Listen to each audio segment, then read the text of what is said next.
Hi everyone, my name is Matebe. Today I'm joined by a dear friend of mine, Amo. The reason for this topic is just to discuss things that generally affect us in our world. So today we're zoning in on corporate and the mental health impact it has had on middle class, and Amo and I are basically going to be discussing just a general overview on that and how lately it's just been on the increase. So Amo, welcome. Thank you, Matebe. Okay, so what do you think? I think a lot of South Africans right now have entered an interesting phase where we're navigating an unprecedented world in terms of corporate and affecting skilled and unskilled. Just take me through what you would think your view on it would be. Well, I mean, the context, I think, is very important. When we think about unprecedented things that are around uncharted territory, and in many ways, post-COVID corporate looks very different to anything that a lot of people, even older than us, have experienced when it comes to corporate life, right? It went into a shutdown, and that was a hard shock on people. It really impacted a lot of economies, not just South Africa's, not just regional economies, Right. but economies around the world. Over and above that, there was also the mental health aspect of people who were losing loved ones, people who were falling ill, but also that isolation of not being able to walk into an office space and be able to do your work. The opportunities, however, that came about through the pandemic was the realization that actually that has always been there, which is we can do a lot of the work that we do in corporate remotely. Right? We can have our meetings and not be in the same country and be just as effective, right? Yeah. We can sometimes be able to have the flexibility of starting our day off at work, avoiding the peak hour traffic. In South Africa, that in itself added a layer of mental health issues, in the sense that people would be stuck in 3 hours, sometimes 2 hour long traffic because we were in the middle of an energy crisis. Right? So all of those things compounded meant that we had to now figure out a new way to exist in corporate, which I think a lot of companies have embraced. But as things kind of move along and the pandemic gets more and more in the rearview mirror, I think more office spaces, more corporate cultures, unfortunately, are getting back into that rut of comfort, where comfort is not always good. Sometimes it's toxic. And that's where we find that those elements of, depression and anxiety really heightening in the workplace, because people are now feeling as though, just as they were immersed in the shock of, lockdowns and the pandemic, they're now, at a more progressive rate being drawn back into, let's get back into the office as fast as we can. And then the pressure is compounding. Do you think that as a country we have not integrated the whole working from home and allowing people that flexibility that comes with that? Because I think right now we moved into a world where things have drastically changed, and we had a taste of what that balance could bring in terms of working from home and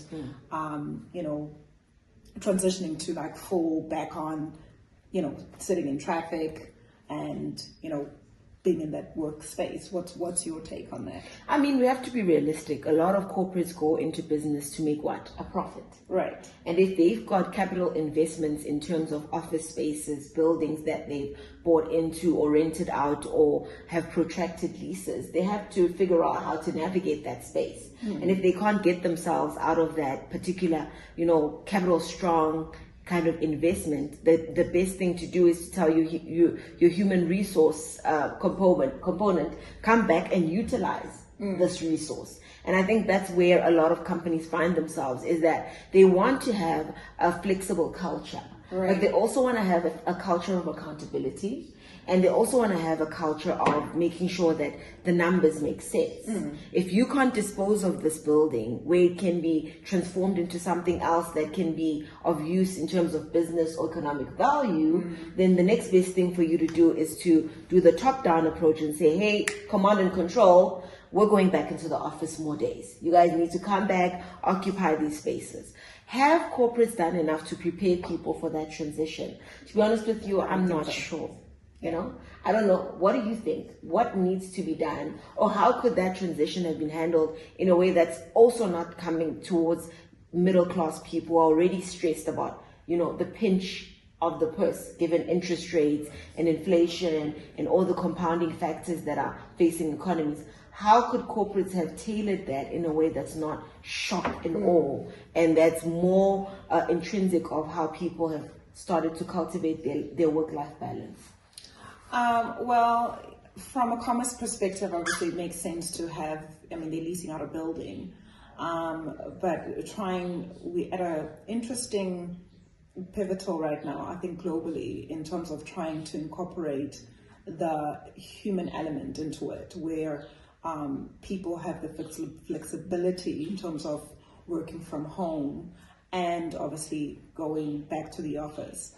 I think, you know, having a discussion around how that would look like, making it more inclusive would have been an ideal approach. But I know for a fact businesses don't do that and don't think like that. And it was obviously a top-down approach where it's like, this is it, go into it. And I think that's one other element that has exacerbated mental health. I think another element that has exacerbated mental health will be an economy where, one, it's not growing, and second of all, there's no movement in terms of career aspirations. True. I mean, South Africa has recorded sub 1% growth for a number of years now. We need to be growing at about 5% or more just for there to be meaningful job creation, for people to start feeling as though, okay, the momentum of the economy is moving and more people are being absorbed into the workforce. We're just not at that level yet, right? A lot still needs to be done. They've now, through Operation Vulindlela and the presidency and the treasury and various other stakeholders, South Africa's, government has really taken a strong footing to fix this energy crisis, right? But there's also a very, very big logistics crisis that is inhibiting the amount of revenue that can be raised and economic value that can be attained through exports and imports in our harbors, right? So over and above that, there's other green shoots that need to be tackled with regards to crime and prosecution, law and order, just for there to be enough sentiment from investors that when they bring money into the country, there will be value in that investment. I think we're really heading towards the right track. We just, had numbers this past week saying that in July, the inflation rate was about 4.6%, and we haven't seen it that low in quite a while. I think in a couple of years or so that we've seen it at that pace, and that's almost at the 4.5% mark that the Reserve Bank wants to see inflation in order to start doing what? To start cutting interest rates. And when they start cutting interest rates, which, a lot of economists have forecasted will be sometime before the end of the year, then the middle class and the people who are really pinched in their purses can start having a little bit of relief, right? A little bit of a breather. Sometimes that couple of extra thousand rands is just what you're missing to get you to the next paycheck, right? Yeah. But over and above that, I think another area that's not been explored with regards to enabling people to have a better work-life balance and therefore a better mental health scope is the use of artificial intelligence when it comes to holding people accountable to what they say they're doing when they're working remotely.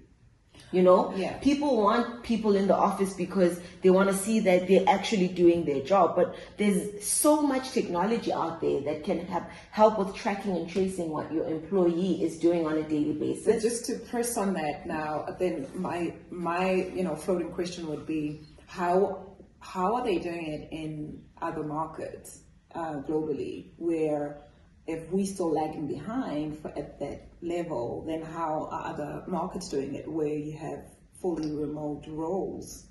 Are we still trying to play catch up post-COVID, or do you think it's something corporate South Africa would be looking into doing, from your view? I think it's industry specific. You know, some jobs do need a certain amount of people to be on site in order for the work to be done, right? But does that need to be every single day of the week? Probably not, right? There are some things that days when people need to step back, kind of do your reports, draft the things that you've seen on site, be able to step back a bit. There are roles that enable fully remote work or hybrid work or some elements of that level of flexibility, right? And I think corporate South Africa is still really trying to figure out what is next in South Africa. You know, can we continue to make profit? Is our investment secure? And if our investment is secure, how then do we make sure that we are prepared for the next shock, however the next shock looks, right? And then does that preparedness mean more people go back to the comfort zone that we had pre-pandemic? Or does it mean we emerge out of what happened 4 years ago with a very different, more supportive corporate culture that resonates with the bulk of the people that we want as part of our workforce? I'm not necessarily sure South Africa, corporate South Africa is there yet. Then for me, what comes up in my head right now is, then could it be that there's trust issues where, I'm curious to know how other markets are doing it. Why is there such comfortability doing it? I know there's AI involved in terms of tracking all of these things, but I'm finding a little bit of a resistance with corporate South Africa trying to move into that direction. Maybe the other element with regards to kind of that stagnation and a sense of not really wanting to be innovative in the way that they manage the workforce comes from the culture within the country, right? We've just had a political era not so long ago that was wrought with maladministration and corruption. And part of that could be, was there enough oversight, or were people just running rampant and going around the country with black plastic bags of cash in them, or going and having drinks at the Saxon World Chablis. That ghost is still lingering. Right. Most predominantly because we've not seen a lot of high profile prosecutions. And I think until corporate South Africa sees, prosecutors in government coming to the party in terms of saying, we're dealing with corruption in a decisive way, and these are the accountability measures we have for people who do not respect law and order, and then maybe corporate South Africa may feel safe enough to venture out, safe enough to maybe even not sit on some of the cash that they have and start helping to create more jobs, right? And the more jobs they have, maybe they won't have enough space for people in these buildings that they're renting or leasing or have bought. Then there could be a sense of a change in culture, a sense of need for innovation, because we have such a big workforce that is really giving us a good profit margin. We can't house them all. So what does that mean? It means now we have to shift and pivot towards something that is more intrinsic with where the world is going, right? So all of that really comes back to what? The basics of economics. Once the economy starts moving, once the economy starts growing, maybe it then inspires and pushes corporate South Africa into an uncomfortable position, but an uncomfortable position that also inspires innovation in the workplace. So, for what you said, it looks like we still have a long way to go as a country, and, corporate South Africa as well. So, Amo, I would like to, in closing, thank you for your time. Amo has got like a wealth of knowledge in her, sector of finance and economics and politics. I often lean towards her in terms of those kind of discussions. I want to thank you for your time and just, making yourself availing yourself for this discussion. So tune in. We've got more topics coming up with dynamic, powerful women who, have got some great things to share within their industry, and just, general things that we see and we don't even talk about, or we discuss it with small groups. Any last words? Yeah, I mean, I think my last words are that I think the economy is moving in the right direction. I believe the government is starting to really implement some of the core structural reforms that have been talked about for so long. And, one can only hope that there is perseverance there so that it translates into meaningful employment, right? Meaningful economic growth. And then once that measure is met, corporate South Africa, I think, will have a lot more runway in terms of what it can do with its workforce culture, its support for mental health wellness in the workplace, and maybe innovation as well in terms of what the essential workday looks like for the average middle class professional, right? So I'm optimistic about the future. I think we're turning the curve, and I'm hoping that once that curve is turned, that corporate South Africa will also feel as though let's venture out into this innovative space that honestly I believe is going to bring forth some amazing work-life balance for people in the middle class. Yeah, I remain hopeful. So let's see what happens. Let's see what happens. Thank you for having me. Thank you. Okay, take care. Bye. Bye.